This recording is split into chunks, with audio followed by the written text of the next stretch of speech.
Good evening sir. Sir, सारे जमींदारों ने इस फॉर्म पर दस्तखत कर दिए हैं, सिवाय शिकारपुर के चौधरी के। उसने तो मुझसे मिलने तक से भी इनकार कर दिया। चौधरी को फोन पर बुलाओ। जी।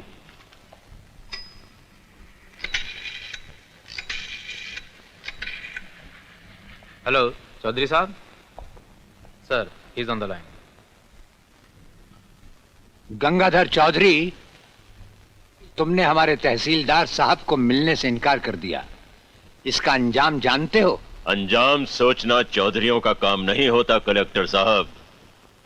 बिन बुलाए मेहमानों को बिठाना आपकी आदत नहीं, और बिन बुलाए मेहमान से बात करना हमारी आदत नहीं।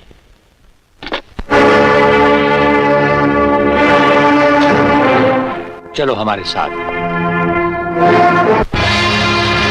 क्या मतलब है आपका कलेक्टर साहब? चौधरी साहब, ये जोर दिखाकर आप हुकूमत के इरादे नहीं बदल सकते।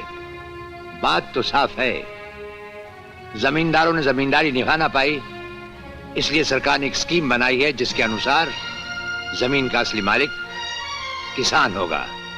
यानी हर जमींदार के लिए हद कायम की गई है और आपके लिए सिर्फ 15 एकड़ जमीन रह जाएगी। और मेरी बाकी जमीन? वो तो सरकार ले लेगी और आपके गांव के उन किसानों में बांटेगी जिनके पास कोई जमीन नहीं है। वाह, बाप का राज है क्या?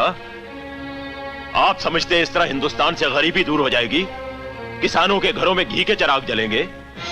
घी के चिराग नहीं जलेंगे तो कम से कम गरीब किसान इंसान की तरह जी तो सकेगा, जानवर की तरह नहीं। खेती बाड़ी करना कोई बच्चों का खेल नहीं है कलेक्टर साहब। लाख यत्न करने के बाद कहीं गल्ला बाजार में आता है?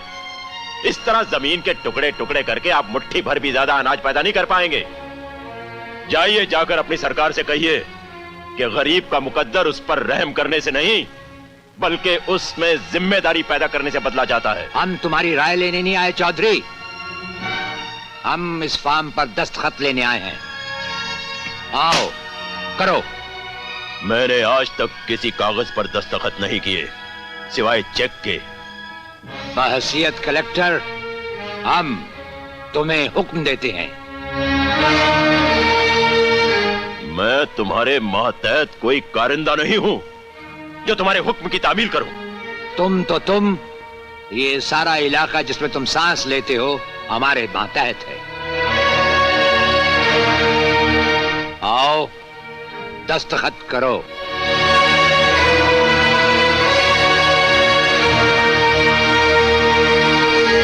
वरना हम बहैसियत कलेक्टर अपना इख्तियार इस्तेमाल करना भी जानते हैं।